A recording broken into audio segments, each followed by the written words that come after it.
Hello, I'm doctor Manasa, fertility consultant. ఇప్పుడు నేను discuss చేయబోయే టాపిక్ వారికోసిల్. యూజువల్గా వారికోసిల్ అంటే ఏంటి, వారికోసిల్ వల్ల ఇన్ఫెర్టిలిటీ ఏమైనా వస్తుందా, లేదా దీనికి ట్రీట్మెంట్ ఎలా ఉంటుంది అనే విషయాల గురించి ఇప్పుడు డిస్కస్ చేద్దాం. యూజువల్గా మా దగ్గరికి ఒక ఇన్ఫెర్టైల్ కపుల్ వచ్చినప్పుడు వైఫ్తో పాటు హస్బెండ్కి కూడా ఎవాల్యుయేషన్ అనేది స్టార్ట్ చేస్తాం అన్నమాట. ఈ ప్రాసెస్ ఆఫ్ ఎవాల్యుయేషన్లో హస్బెండ్కి సెమెన్ అనాలిసిస్ అనేది చేస్తాం. ఇలా సెమెన్ అనాలిసిస్ చేసినప్పుడు హస్బెండ్ కౌంట్ ఎలా ఉంది, మొటిలిటీ ఎలా ఉంది, స్పర్మ్ యొక్క మార్ఫాలజీ ఎలా ఉంది అనేవి డీటెయిల్గా అనలైజ్ చేస్తాం. ఇందులో ఏమన్నా అబ్నార్మాలిటీ అనిపించినప్పుడు ఫర్దర్ ఎవాల్యుయేషన్ అనేది చేస్తాం. లైక్ హార్మోనల్ ఎవాల్యుయేషన్ కానీ, స్క్రోటల్ అల్ట్రాసౌండ్ కానీ. ఇలా చేసినప్పుడు ఒక్కొక్కసారి కొంతమంది పేషెంట్లో ఈ వారికోసిల్ అనేది డయాగ్నోస్ అవుతుంది. చాలామంది పేషెంట్స్కి వాళ్ళకి వారికోసిల్ ఉన్నట్టు కూడా తెలియదు అనమాట. అంటే ఇలా ఇన్ఫర్టిలిటీ, పిల్లలు కలగట్లేదు, ఇన్ఫర్టిలిటీ ఉంది అని వచ్చినప్పుడు ఒక్కొక్కసారి డయాగ్నోస్ అవుతుంది అన్నమాట. అయితే వారికోసిల్ అంటే ఏంటి? యూజువల్గా ఈ టెస్టికల్స్కి హార్ట్ నుంచి టెస్టిక్యులర్ ఆర్టరీ ద్వారా ఒక ప్యూరిఫైడ్ బ్లడ్ అనేది వస్తుంది, అంటే ఆక్సిజనేటెడ్ బ్లడ్ అనేది వస్తుంది అనమాట. ఇది టెస్టికల్స్లో సర్క్యులేషన్ జరిగిన తర్వాత వెయిన్స్ ద్వారా మళ్ళీ హార్ట్కి చెడు రక్తం అనేది రీచ్ అవుతుంది అనమాట. అయితే ఒక్కొక్కసారి ఏమవుతుందంటే ఈ టెస్టిక్యులర్ వెయిన్స్లో బ్లడ్ అనేది అక్యుములేట్ అయిపోయి స్టాగ్నెంట్ అయిపోయి వెయిన్స్ అన్నీ డైలేట్ అయిపోతాయి అన్నమాట. అంటే ఉబ్బినట్టుగా తయారవుతాయి. ఈ కండిషన్ని వారికోసిల్ అని అంటామన్నమాట. ఇలా లోకలైజ్డ్గా బ్లడ్ అనేది అక్యుములేట్ అవ్వటం వల్ల టెస్టికల్స్ చుట్టూ అక్కడ లోకలైజ్డ్గా టెంపరేచర్ అనేది రైజ్ అవుతుంది, అంటే స్క్రోటల్ టెంపరేచర్ అనేది రైజ్ అవుతుంది. దీనివల్ల 2 major functions of the testis అనేవి ఎఫెక్ట్ అవుతాయి. First one, testicular sperm production అనేది తగ్గిపోతుంది, and second one, testosterone hormone production అనేది తగ్గుతుంది.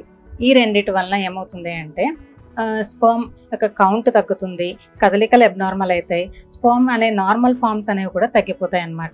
అలానే స్పర్మ్ టెస్టోస్టిరాన్ హార్మోన్ ప్రొడక్షన్ తగ్గటం వల్ల స్పర్మ్ క్వాలిటీ అనేది ఎఫెక్ట్ అవుతుంది, డిఎన్ఏ డ్యామేజ్ అనేది కూడా ఎక్కువైపోతూ ఉంటుంది.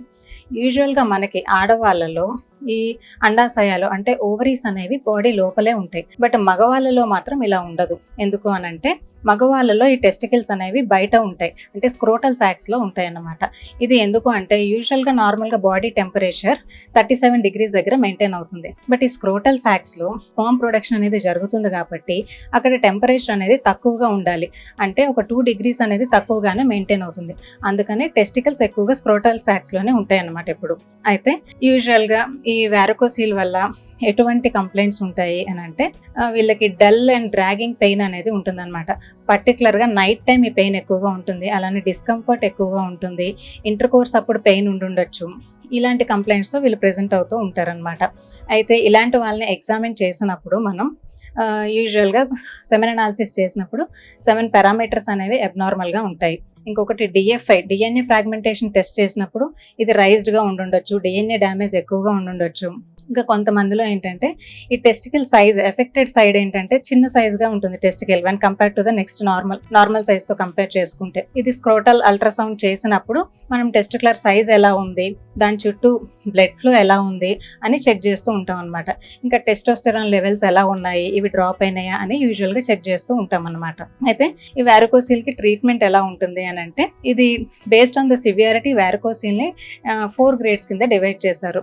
Grade 1, grade 2, grade 3 and grade 4. యూజువల్గా గ్రేడ్ 1 అండ్ గ్రేడ్ 2లో అంటే పేషెంట్కి స్పర్మ్ పారామీటర్స్ నార్మల్గా ఉన్నాయి, పెయిన్ అండ్ డిస్కంఫర్ట్ ఎక్కువగా లేదు, ప్లస్ ఇంటర్ కోర్స్ అప్పుడు కూడా పెద్ద డిస్కంఫర్ట్ ఏం లేదు అనుకున్న ఇండివిజువల్స్కి యూజువల్గా మెడికల్ ట్రీట్మెంట్ ఇచ్చి మేనేజ్ చేయొచ్చు. అలానే బట్ గ్రేడ్ 3 అండ్ గ్రేడ్ 4 పేషెంట్స్కి అనమాట వీళ్ళలో పెయిన్ ఎక్కువగా ఉంటుంది, డిస్కంఫర్ట్ ఎక్కువగా ఉంటుంది, ప్లస్ వారికోసిల్ అనేది పాల్పబుల్గా ఉంటుంది అనమాట. అంటే more than 3 mm సైజ్ ఉంది, లేదా స్పర్మ్ పారామీటర్స్ అబ్నార్మల్గా ఉన్నాయి, డిఎన్ఏ డ్యామేజ్ ఎక్కువగా ఉంది. ఇలాంటి కండిషన్స్లో పేషెంట్స్కి సర్జరీ అనేది అడ్వైస్ చేస్తాం అనమాట. ఒకవేళ సర్జరీ చేసినా కూడా ఒక్కొక్కసారి స్పర్మ్ పారామీటర్స్ అనేవి ఇంప్రూవ్ అవ్వచ్చు, ఒక్కొక్కసారి ఇంప్రూవ్ కాకపోవచ్చు. కొన్ని కండిషన్స్లో 0 కూడా అయ్యే అవకాశం ఉంటుంది. సో ఇందుకోసమనే యూజువల్గా సర్జరీకి వెళ్ళే ముందు పేషెంట్స్కి ఒక సెమెన్ శాంపిల్ అనేది ఫ్రీజ్ చేసుకోమని చెప్తామన్నమాట. సో దట్ ఫ్యూచర్లో ఏమన్నా అయినా కూడా ఈ బ్యాకప్ శాంపిల్ అనేది యూజ్ చేసుకోవడానికి ఉపయోగపడుతుంది. సో ఇలా సర్జరీ అయిన తర్వాత కపుల్కి ఒక 6 to 8 weeks గ్యాప్ మెయింటైన్ చేసి తర్వాత ఇంటర్ కోర్స్ అనేది అడ్వైస్ చేస్తామన్నమాట. అయితే స్పర్మ్ కౌంట్ అనేది ఎప్పుడు ఇంప్రూవ్ అవుతుంది, వెంటనే ఇంప్రూవ్ అవుతుందా అని చాలామంది అడుగుతూ ఉంటారు. ఈ స్పర్మ్ పారామీటర్స్ అనేవి వెంటనే ఇంప్రూవ్ ఇంప్రూవ్ కావు. ఇట్ టేక్స్ మినిమం 3 months అనమాట. 3 months తర్వాత మళ్ళీ మనం ఒకసారి సెమెన్ అనాలిసిస్ రిపీట్ చేసుకొని, లేదా DNA ఫ్రాగ్మెంటేషన్ టెస్ట్ ఒకసారి రిపీట్ చేసుకున్న తర్వాత ఈ పారామీటర్స్ ఇంప్రూవ్ అయినాయి అనిపిస్తే పేషెంట్కి మనం న్యాచురల్గా ట్రై చేయమని చెప్తాం. లేదా ఈ కపుల్లో పారామీటర్స్ ఇంప్రూవ్ కాలేదు, ఇంకొంచెం డిటోరియేట్ అయినాయి, డిఎఫ్ఐ కూడా రైజ్డ్గా ఉంది అనుకున్నప్పుడు ఇట్లాంటి కపుల్స్కి మనం IVF అండ్ ICSI అనేది చెప్తామన్నమాట. ఇది వారికోసిల్ గురించి. Thank you.